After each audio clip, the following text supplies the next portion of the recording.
Hello and welcome to yet another amazing episode. And like I promised you in the previous video, I'll be talking to you about the importance of healing before moving on to the next relationship. This time, uh, it's just a conversation which is very, very important. It's very important. When you hear me do a whole video on this, just know that it's very important. Healing generally is very important, but it is especially critical, especially when it comes to going back to another relationship, or not going back, but actually getting back to the dating scene, and especially when you have come out of a toxic relationship. Yeah. So thank you so much for joining me. If it's your first time here, please subscribe, like this video, and share it with any woman out there who needs to hear this information. And my name is Jacinta Wangeshi. I don't know why I always forget, but for the newcomers, the new subscriber, if you're seeing me for the first time, my name is Jacinta Wangeshi, and I am the Aligned Love Coach. Karibu and welcome.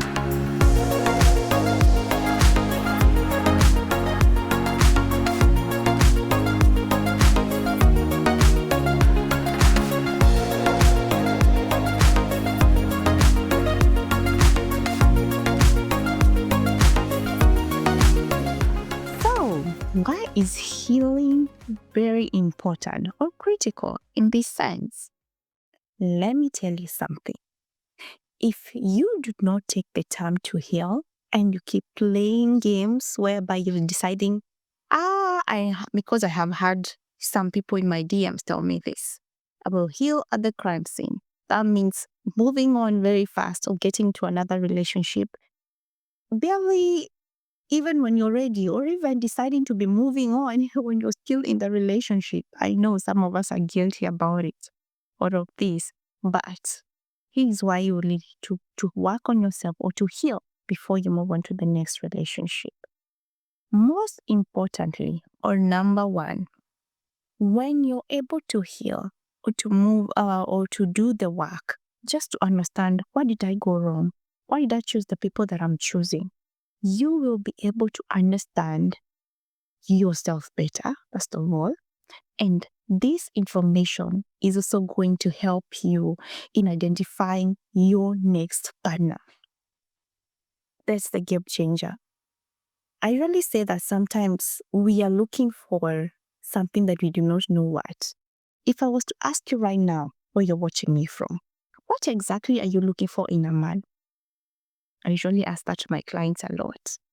Some of them tell me maybe the physical, tall, dark, handsome, or somebody's going to take care of me or love me, or all these other things, which is all a good answer.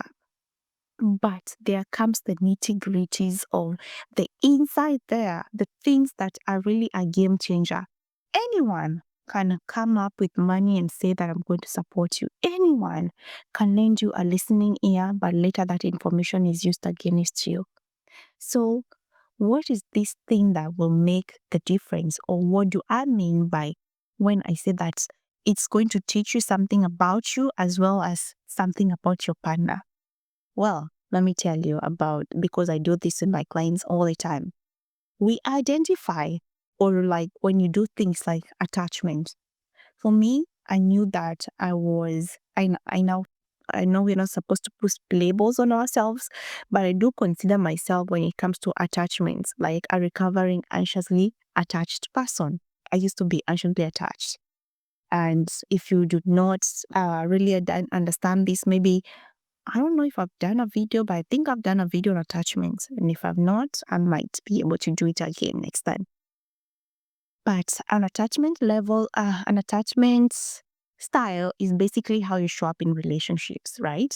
Maybe you're the clingy, dramatic type, or you're the one who is always one leg in, one leg out, or you're the one who is like very understanding, very grounded in the relationship. This is usually your attachment, right? And I used to be that clingy person. And what this taught me was that I needed consistency a lot, and I needed reassurance. And I found that in the relationship that I was in, which was very toxic, there was a lot of inconsistency. This person will be saying this, but then they're acting the other way. So what would that do to me? It would be triggering me left, right, and center. It will make me very anxious. It will make me very dramatic. It will make me feel unheard. All these negative emotions, I used to experience them just because I was with a person that was not healthy, and I myself was not even aware of all these things, right? So I knew that it would be very important in my next relationship to find a person who is consistent.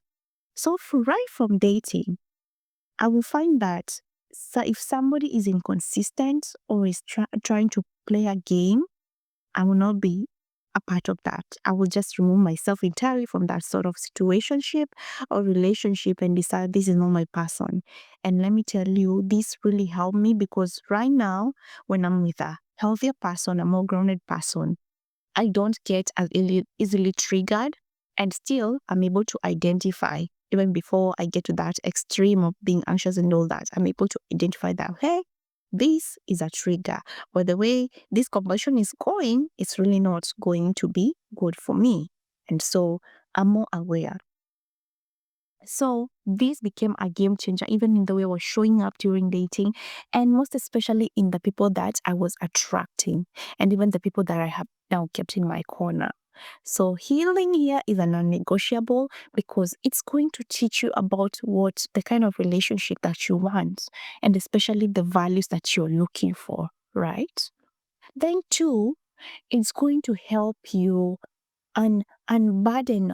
I usually say when you, especially when you're coming from a toxic relationship, it's like you have this closet, but you've just been throwing in your clothes. Like you take them from the dryer or hanging lines and you just throw them in the closet. You're very at a space where it's very chaotic.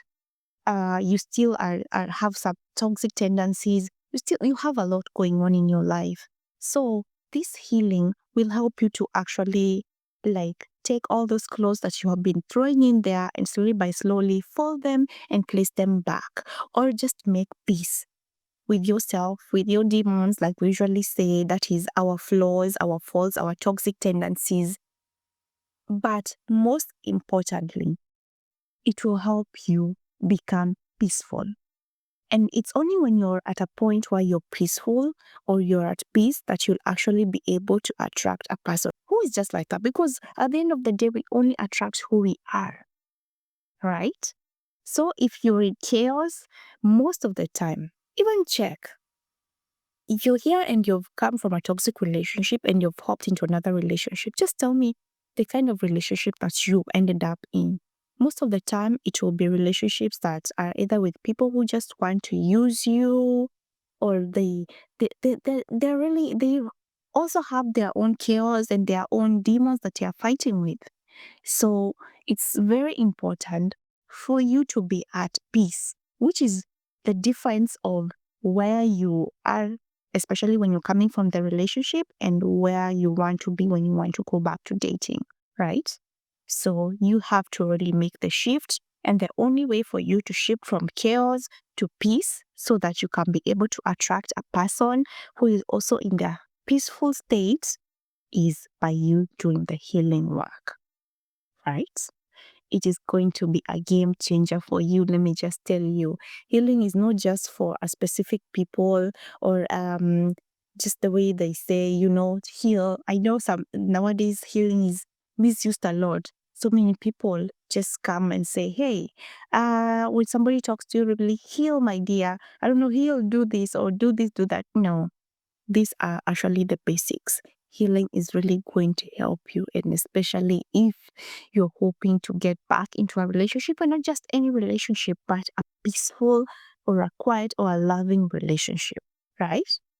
So, my dears, I had promised to do that video to tell you the importance of healing, because I know this is non-negotiable when it comes to self-development, and especially when it comes to you also going back to the dating scene, but also for you, for your leveling journey, up leveling journey, or just becoming a better version of yourself.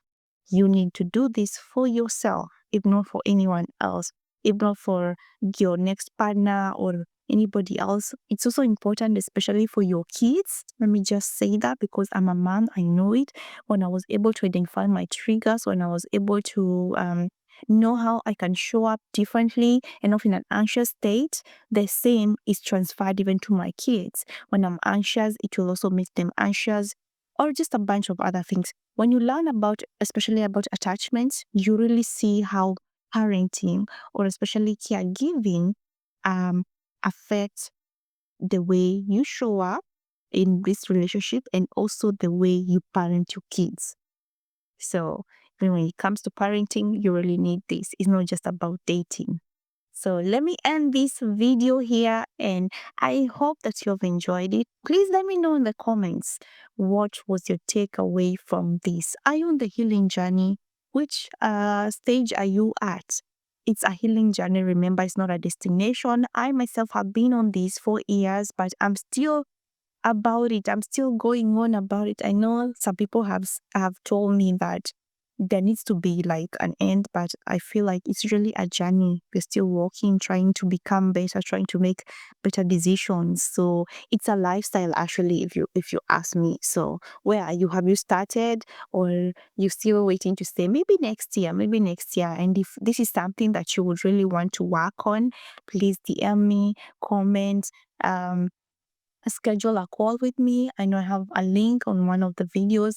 Schedule a call with me and let's have a conversation about how we may be able to help you to become a better version of yourself. Yeah.